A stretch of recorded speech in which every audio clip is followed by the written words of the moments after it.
Assalamualaikum warahmatullahi wabarakatuh. Pertama-tama, marilah kita panjatkan puji dan syukur kehadirat Allah Subhanahu wa Ta'ala karena telah melimpahkan rahmat dan hidayahnya kepada kita semua.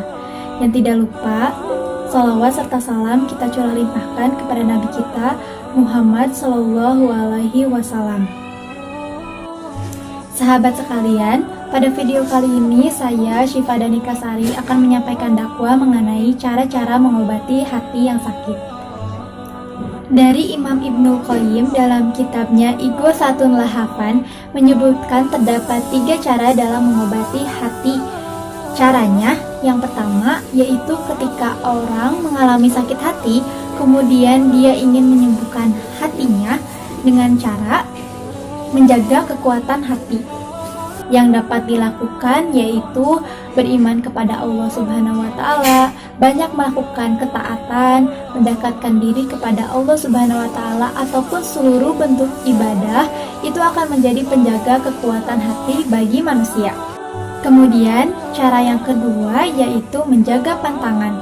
Orang yang hatinya sedang sakit, maka dia harus menghindari pantangan yang bisa menyebabkan penyakit hatinya semakin parah. Penyakit hati bagi manusia itu berasal dari semua perbuatan dosa dan maksiat, serta penyimpangan yang dilakukan oleh manusia. Karena itu, kata Imam Ibnu Qayyim, cara untuk menghindari penyakit yang baru adalah al-iqla.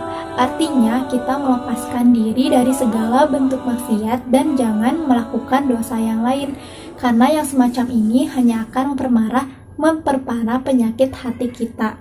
Disebutkan pula dalam hadis yang diriwayatkan oleh Tirmidzi radhiyallahu anhu, Rasulullah Shallallahu alaihi wasallam menggambarkan dosa yang dilakukan oleh manusia itu ibarat sebuah titik yang ada di dalam hati manusia. Apabila seorang hamba melakukan satu kesalahan, maka dititikkan dalam hatinya itu satu titik hitam. Apabila dia meminta ampun, bertaubat, maka hatinya akan dibersihkan. Namun, ketika dia kembali melakukan kesalahan, dosa, ataupun maksiat lainnya secara terus-menerus, maka titik hitam itu akan ditambahkan kembali sampai dengan menutupi hatinya.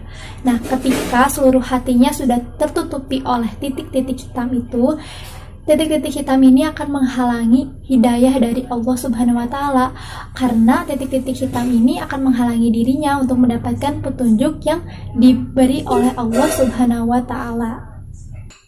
Selanjutnya, cara yang ketiga dalam mengobati hati adalah dengan bertaubat dan beristighfar kepada Allah Subhanahu wa Ta'ala.